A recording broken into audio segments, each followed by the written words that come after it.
नमस्कार। आज हम डिस्कस करेंगे इंपॉर्टेंट हिमाचल प्रदेश जीके के क्वेश्चन। देखिए, हिमाचल प्रदेश जीके के इंपॉर्टेंट क्वेश्चन डिस्कस करेंगे और बहुत सारे क्वेश्चन आज ऐसे हैं जो प्रीवियस ईयर में पीजीटी के पेपर में जो है पूछे गए हैं। तो हर एक क्वेश्चन को मैं मेंशन भी करूंगा कि कौन कौन से क्वेश्चन जो है वो पीजीटी के पेपर में पिछले सालों में पूछे जा चुके हैं। तो सबसे पहले क्वेश्चन से डिस्कशन स्टार्ट करेंगे और सबसे पहला क्वेश्चन ही पहले पीजीटी के एग्जाम में पूछा जा चुका है। सबसे पहले क्वेश्चन में बोलते हैं which sage is worshipped in Sundernagar area of Mandi district of Himachal Pradesh. तो बोलते हैं कि हिमाचल प्रदेश के मंडी जिले के सुंदरनगर के क्षेत्र में किस ऋषि की जो है वो पूजा की जाती है। देखो, सुंदरनगर जो है वो मंडी में पड़ता है और इसका पुराना नाम जो था वो बन्नेड़ हुआ करता था। बन्नेड़ इसका पुराना नाम हुआ करता था। यहाँ पर जो है वो सुखदेवा ऋषि की पूजा की जाती है। सुखदेव ऋषि, ऑप्शन डी जो है वो सही आंसर हो जाएगा। यहाँ पर सुखदेव ऋषि की पूजा की जाती है। बन्नेड़ जो है वो सुंदरनगर का प्राचीन नाम है, परंतु इसकी स्थापना किसके द्वारा की गई थी? राजा गरुड़ सेन के द्वारा जो था वो इसकी स्थापना की गई थी। गरुड़ सेन ने सुंदरनगर की स्थापना की थी। आपने ये भी ध्यान रखना है कि बाद में चलकर जो था वो इसे विक्रम सेन ने जो था वो राजधानी बनाया था। गरुड़ सेन की रानी हुआ करती थी, जिनके द्वारा सूरज कुंड मंदिर भी जो था वो यहाँ पर बनवाया गया था। ये तो सुंदरनगर के बारे में बेसिक सी बात हो गई। सुंदरनगर मंडी डिस्ट्रिक्ट में पड़ता है। एक बार क्वेश्चन पूछा गया था, क्वेश्चन एग्जाम में ये पूछ लिया गया था कि शिकारी देवी का मंदिर जो है, शिकारी देवी का मंदिर कौन से कस्बे के समीप जो है वो स्थित है। ये लाइड का क्वेश्चन है। शिकारी देवी माता का जो मंदिर है ना, वो किस कस्बे के समीप स्थित है? सुंदरनगर से वो थोड़ा सा ही दूरी पर स्थित है। तो सुंदरनगर वहां पर ऑप्शन में दिया गया था और सुंदरनगर सही आंसर जो था वो होना था। अगर हम मंदिरों की ही बात कर लें, देखो यहाँ पर सुखदेव ऋषि की पूजा की जाती है। शिकारी देवी मंदिर कुछ दूर पर स्थित है। अगर मंडी डिस्ट्रिक्ट में बात करेंगे तो मंडी में जो है वो भूतनाथ मंदिर जो है वो स्थित है। भूतनाथ मंदिर की स्थापना कहा जाता है राजा अजबर सेन के द्वारा जो था वो की गई थी। 1526 के आसपास इसकी स्थापना जो था वो की गई थी। मंडी में जो है वो माधवराव का मंदिर स्थित है। मंडी में जो है वो पराशर मंदिर स्थित है। मंडी में श्यामा काली मंदिर जो है वो स्थित है।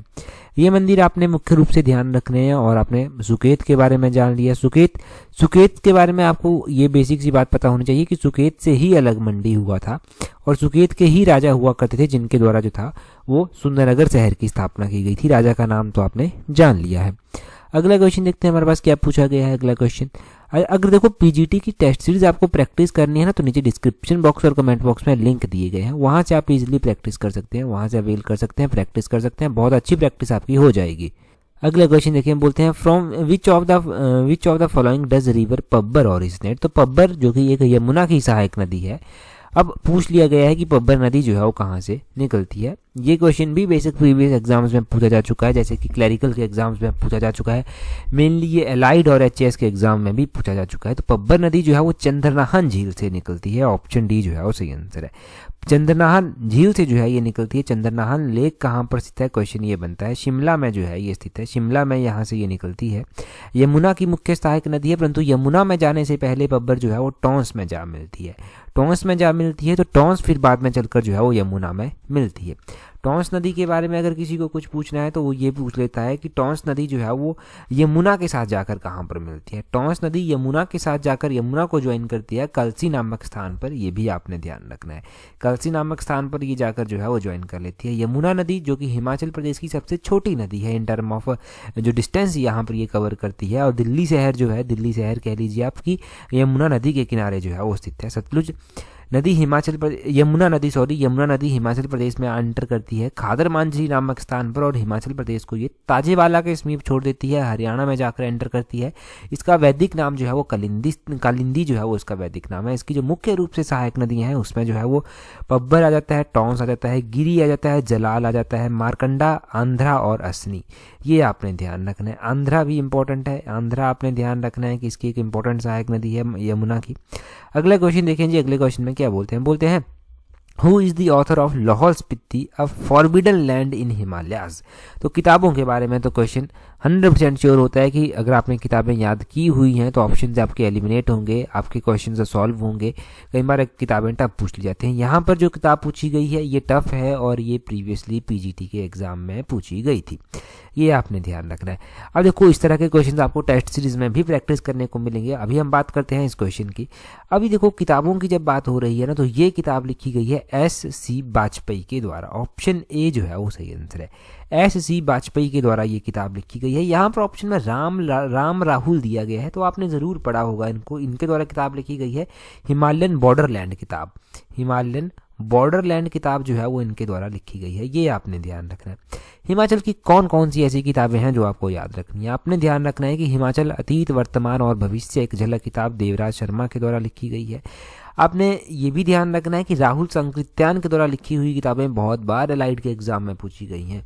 ये जो है वो एक किन्नर देश करके राहुल संकृत्यान के द्वारा जो था वो किताब लिखी गई थी, और हिमालयन परिचय किताब ये भी राहुल संकृत्यान के द्वारा जो है वो लिखी गई है।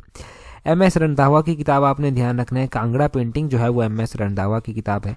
कल परसों ही हमने शांता कुमार जी जो हिमाचल प्रदेश के मुख्यमंत्री रह चुके हैं, MP हिमाचल से रह चुके हैं, कांगड़ा डिस्ट्रिक्ट से, उनकी किताबें पढ़ी थी। तो उनकी किताबों में जो है वो लाजो किताब आ जाता है, पहाड़ बेगाने नहीं होते हैं किताब आ जाएगा, हिमालय पर लाल छाया किताब उनके द्वारा लिखी गई है, धरती है बलिदान की किताब उनके द्वारा लिखी गई है। तो ये किताबें उनके द्वारा लिखी गई हैं।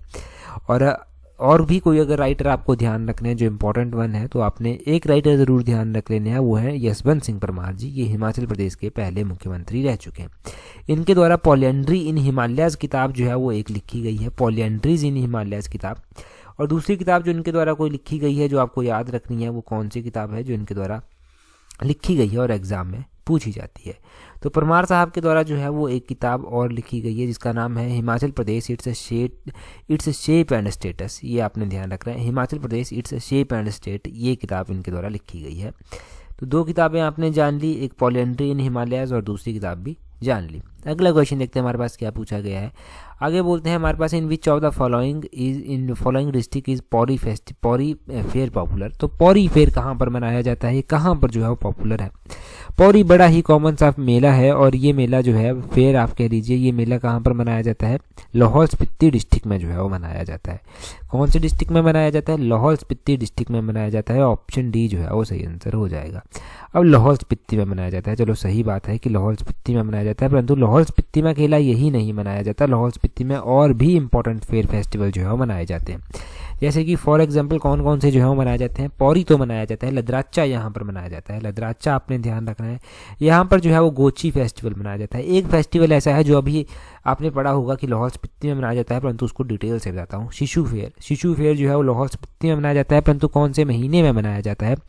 शिशु मेले का आपने इस तरह से ध्यान रखना है कि अलग अलग मोनेस्ट्रीज में जो है ना, ये अलग अलग मंथ में मनाया जाता है। जैसे कि शिशुर मोनेस्ट्री में ये जून के महीने में मनाया जाता है, गैमूर गुम्पा में जो है ये जुलाई के महीने में मनाया जाता है। तो ये भी ध्यान रखना। सिर्फ मैं लाहौल स्पीति के ही फेयर यहाँ से बताता हूँ, ज़्यादा नहीं हम दूर तक जाएंगे। डिस्कस करने को तो हम और डिस्ट्रिक्ट भी कवर कर सकते हैं, परंतु बड़ा हौच फौच हो जाता है फिर कई बार। आसान अभी हमने डिस्कस किए, और ये भी अगर आपको याद रह गए तो बहुत एनफ है आज के लिए। अगला क्वेश्चन देखें, बोलते हैं यहाँ पर, what is the source of legend डेपिक्टेड in the paintings of Kangra school. तो बोलते हैं कि कांगड़ा शैली के चित्रों को जो चित्रित किया गया है उनकी किंवदंतियों का स्रोत क्या रहा है? उनके ऊपर देखो अलग अलग स्टोरीज डेपिक्ट की गई हैं उनके द्वारा उनके ऊपर। तो कांगड़ा पेंटिंग्स की खासियत ही ये है कि ये स्टोरीज जो हैं वो कहाँ से ली गई हैं? गीत गोविंद ऑफ जयदेव हैं वहाँ से ली गई हैं, सतसाई ऑफ बिहारी है वहाँ से ली गई है, जो केशव दास की राशिक प्रिया है वहाँ से जो है वो इनको लिया गया है। तो option D all of these जो है वो सही आंसर हो जाएगा।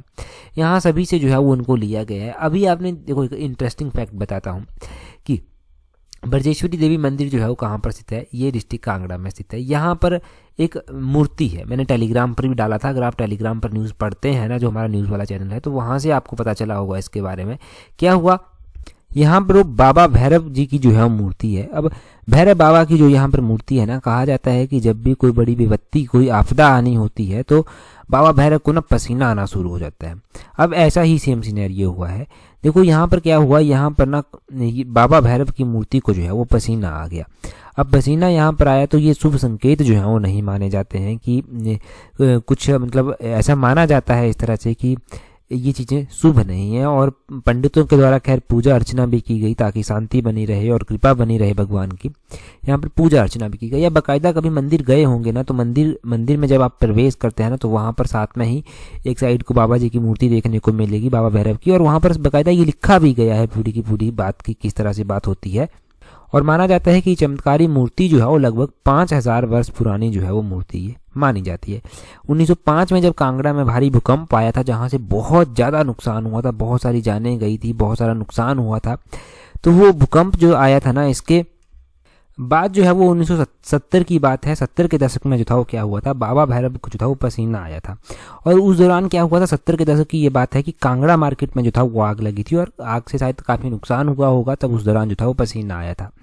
अभी कहा जाता है कि जब ये पसीना अभी आया ना तो लगातार 2-3 दिन जो था ये पसीना बाबा भैरव की मूर्ति को आया, वस्त्र चेंज कराए गए उसके बाद। परंतु ये सारी बातें इस तरह से हैं, आपको याद रखनी है चीज़ें कि कहाँ पर क्या चीज़ स्थित है, एग्जाम पॉइंट ऑफ व्यू से जो भी ज़रूरी बनता है। और ये इस बातें कही जाती है कि जब जो सृष्टि है ना उसके साथ छेड़छाड़ की जाती है, नेचर के साथ जब खिलवाड़ किया जाता है ना, तो डिजास्टर आना जो है वो संभव सा जो है वो हो जाता है प्रकृति में। तो आपने ये बातें ध्यान भी रखनी है। कांगड़ा पेंटिंग की बात करें तो इसको GI टैग क्या मिल चुका है, बिल्कुल हाँ जी, GI टैग इसको मिल चुका है। पूछा जाए अगर आपसे, GI टैग इसको मिल चुका है। और कांगड़ा, नेक्स्ट क्वेश्चन में देखिए हमसे क्या पूछा गया है। अगले क्वेश्चन में हमसे पूछा गया है, बोलते हैं what was the decennial growth rate in population in Una district of Himachal Pradesh during 2001 to 2011। तो बोलते हैं कि 2001 से 2011 के बीच में हिमाचल प्रदेश के ऊना जिले में जो जनसंख्या में 10 की वृद्धि देखी गई वो कितनी देखी गई। ये डिसेनियल ग्रोथ रेट पूछी गई है और ऊना डिस्ट्रिक्ट की स्पेसिफिक रूप से जो है वो यहाँ पर पूछी गई है। आपने ऊना डिस्ट्रिक्ट की जो है वो स्पेसिफिक रूप से बतानी है। हम बात करेंगे यहाँ से सारा कि हिमाचल प्रदेश की डिसेनियल ग्रोथ रेट जो है वो क्या रही है, ऊना डिस्ट्रिक्ट की डिसेनियल ग्रोथ रेट जो है वो क्या रही है, ताकि आपके कॉन्सेप्ट क्लियर हो सके। पहले तो बात करते हैं कि डिस्ट्रिक्ट ऊना की जो है वो डिसेनियल ग्रोथ रेट क्या रही है। तो वो रही है 16.26, या फिर आप एग्जैक्टली कहेंगे तो 16.26 हो जाएगा, या फिर 16.3 आ जाएगा। ऑप्शन ए जो है वो सही आंसर है। तो ऊना जिले की डिसेनियल ग्रोथ रेट आपको पता चल गई 16.26 है। ओवरऑल हिमाचल की डिसेनियल ग्रोथ रेट कितनी है, 12.94% जो है वो आपने ध्यान रखनी है कि ये ओवरऑल हिमाचल की डिसेनियल ग्रोथ रेट जो है वो रही है। डिसेनियल ग्रोथ रेट का मतलब आप समझ गए ना कि जो दशक में हुई, 2001 से लेकर 2011 के बीच में जो वृद्धि हुई वो कितनी हुई। हिमाचल की ऊना डिस्ट्रिक्ट की इतनी ही याद रखें यहाँ से। और डाटा हम क्या जानेंगे, डेंसिटी हिमाचल प्रदेश की 123 है। आपको देखो ये बात पता होनी चाहिए कि ये बड़ी बेसिक चीज़ें हैं। हमने जब बेसिक चीज़ें ना 817 के टाइम में ये रिवाइज़ की थी ना, जब junior office assistant post code 817 का पेपर हुआ था, तो वहाँ पर क्या हुआ, वहाँ पर कंप्यूटर का पेपर आया बहुत ज़्यादा टफ, और बच्चे उतने टफ लेवल के लिए 817 में रेडी नहीं थे। तो जीके ने ना बहुत ज़्यादा हेल्प जो था वो वहाँ पर की थी। तो इस तरह से इन पेपरों में भी वही है कि पेपर 1 अगर आपका इतना स्ट्रांग नहीं है तो ये चीज़ें आपकी बहुत हेल्प करेंगी ऑप्शंस को एलिमिनेट करने में, सॉल्व करने में क्वेश्चन को। अब हम बात करते हैं 2011 की जब जनगणना हुई तो हिमाचल प्रदेश की पॉपुलेशन क्या थी, एग्जैक्टली पता होनी चाहिए। 68,64,602 हिमाचल प्रदेश की पॉपुलेशन थी। हिमाचल प्रदेश का एरिया है 55,673 स्क्वायर किलोमीटर, ये भी आपने ध्यान रखना है। एक क्वेश्चन पूछा जाता है कि हिमाचल प्रदेश का लाहौल स्पीति डिस्ट्रिक्ट जो है वो कितना % एरिया जो है वो पूरे हिमाचल के एरिया का कवर करता है। तो लाहौल स्पीति जो है वो 24.86% जो है वो कवर करता है। सबसे ज़्यादा जो है वो लाहौल स्पीति एरिया कवर करता है। सबसे बड़ा district in term of area Himachal Pradesh का ये है। सबसे छोटा district in term of area Himachal Pradesh का है डिस्ट्रिक्ट हमीरपुर, ये 2.01% जो है वो एरिया कवर करता है। इन टर्म ऑफ स्क्वायर किलोमीटर देखा जाए तो 1118 स्क्वायर किलोमीटर जो है वो इसका एरिया है, ये भी ध्यान रखना है। आगे बोलते हैं during current financial year. Current financial year मतलब जो प्रेजेंट टाइम में भी चला है, अप टू दिसंबर 2022 तक पूछा गया है, total applicants were registered under employment exchange scheme. तो एम्प्लॉयमेंट एक्सचेंज स्कीम जो हिमाचल प्रदेश की है उसके तहत हिमाचल प्रदेश में कितने जो हैं वो युवा जो है वो पंजीकृत हैं, ये आपने बताना है।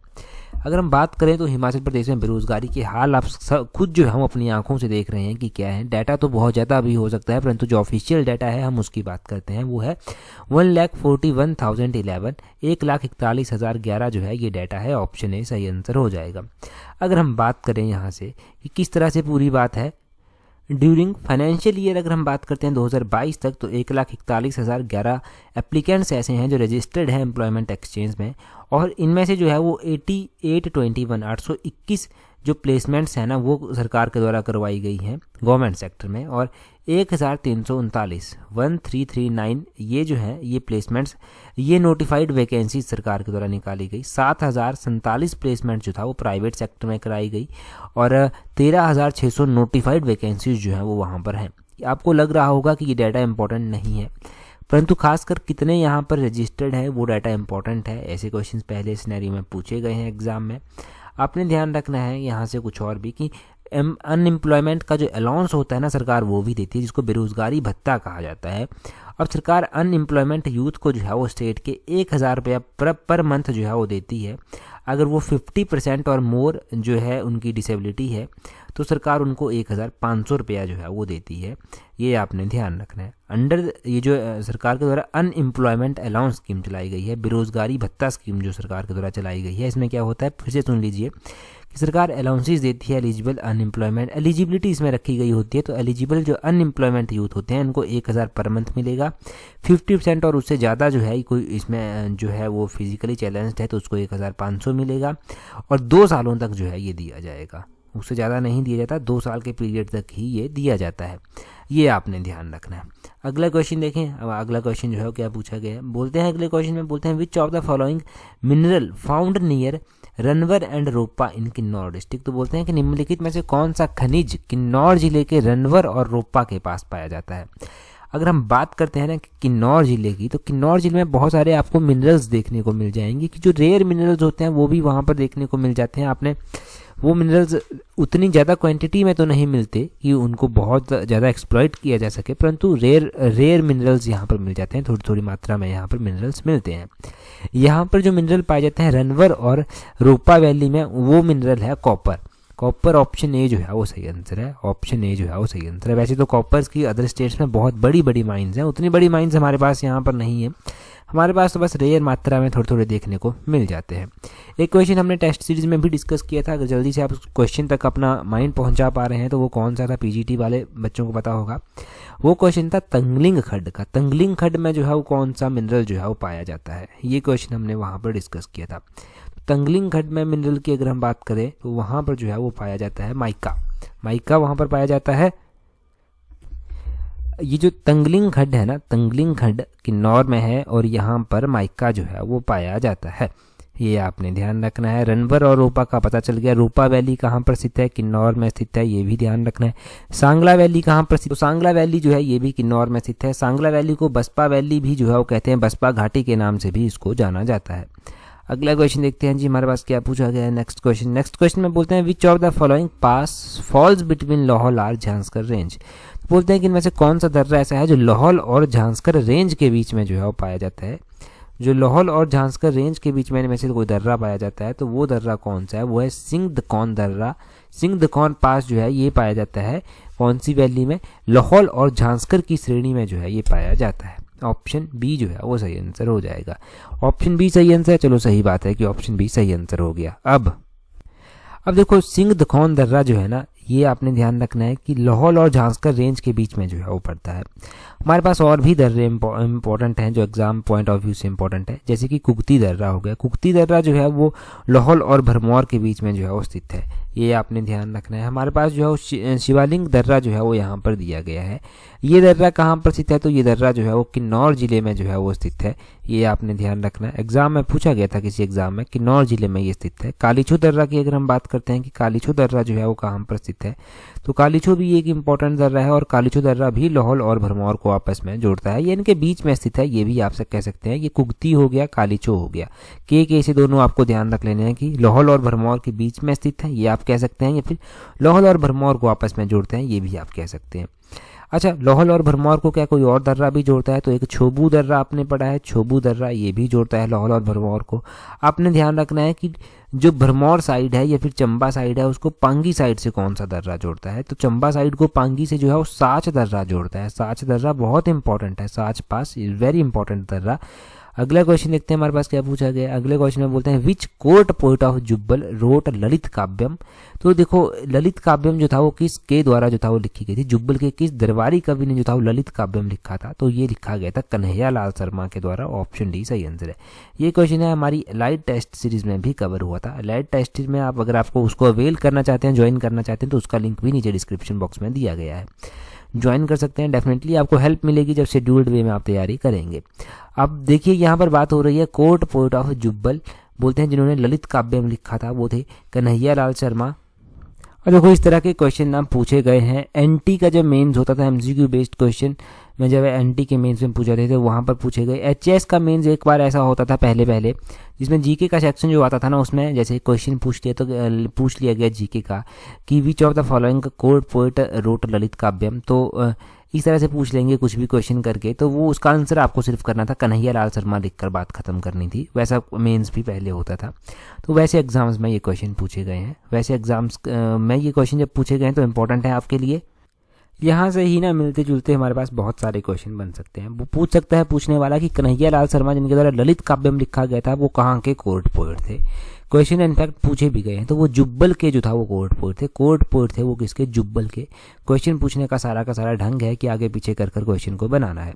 वो जुब्बल के कोर्ट पोएट थे। या फिर पूछ सकते हैं कि ललित कन्हैया लाल शर्मा जो जुब्बल के एक कोर्ट पोएट थे उनके द्वारा कौन सा ग्रंथ लिखा गया था? तो ललित काव्यम जो था वो उनके द्वारा लिखा गया था। ग्रंथ की बात हुई है ना, तो एक और ग्रंथ बता देता हूँ आपको कि कालिदास के द्वारा ना किन्नरों का वर्णन किया गया है एक ग्रंथ में। वो कौन सा ग्रंथ है जहाँ पर कालिदास ने किन्नरों का या फिर किन्नौर का जो है वर्णन किया है? वो है कुमार संभवम। कुमार संभवम में जो है वो कालिदास ने ये वर्णन जो है वो किया है। तो वो भी आपने साथ में नोट करना है कि किसमें जो है वो वर्णन किया गया है। बाकी क्वेश्चन का फॉर्मेट मैंने आपको बता दिया कि क्वेश्चन पूछने वाला किस तरह से क्वेश्चन को डिज़ाइन कर सकता है। आपको कॉन्सेप्ट क्लियर होने चाहिए, रिलेटेड इन्फॉर्मेशन पता होनी चाहिए। ज़रूरी नहीं कि इसी तरह के क्वेश्चन पूछे जाएं, इनके बीच से क्वेश्चन निकाले जा सकते हैं। वो तभी पॉसिबल है जब डिटेल में हम उनको याद रखेंगे। एक और बात बता दूं कि अपने नोट्स को अपडेट करना बहुत ज़्यादा इंपॉर्टेंट है एग्ज़ाम में सक्सेस पाने के लिए। और दूसरा, ये बहुत ही ज़्यादा इंपॉर्टेंट हो जाता है कि आप जो है किताबों का साथ ना छोड़ें। किताबों के बिना सक्सेस नहीं मिल सकती भाई, वो पॉसिबल है ही नहीं। चलिए जी, क्वेश्चन देखिए। क्वेश्चन में बोलते हैं the capital of Kullu was shifted from Jagatsukh to Nagar during the reign of. तो बोलते हैं कि किसके शासनकाल के दौरान कुल्लू की राजधानी जगतसुक से नगर को स्थानांतरित की गई थी? 4 ऑप्शंस आपके पास दिए गए हैं। आपने कमेंट करके बताना है कि किसके कार्यकाल के दौरान जगतसुक से नगर को जो था वो कैपिटल शिफ्ट की गई थी। इंपॉर्टेंट है क्वेश्चन। हमने लास्ट एडिशन में मिशन लाइट की डिस्कस किया था। पीजीटी के लिए ये बहुत हेल्प करेंगे, साथ में लाइट सर्विसेज के लिए हेल्प करेंगे, और भी HS और भी जिस एग्जाम में हिमाचल जी के पूछी जाएगी वहाँ पर आपकी ये हेल्प करेंगे, जैसे पहले भी कर चुके हैं। आपने ध्यान रखना है कि अगर आपने हमें टेलीग्राम पर ज्वाइन नहीं किया तो टेलीग्राम पर ज्वाइन करने के लिए अपने टेलीग्राम से @tolexam31 इस तरह से सर्च करना, टेलीग्राम चैनल भी मिल जाएगा। और टेस्ट सीरीज का आपको पता है नीचे डिस्क्रिप्शन बॉक्स में लिंक दिए गए हैं, वहाँ से अवेल आप कर सकते हैं। That's all for today. Thank you very much for watching and listening it very patiently.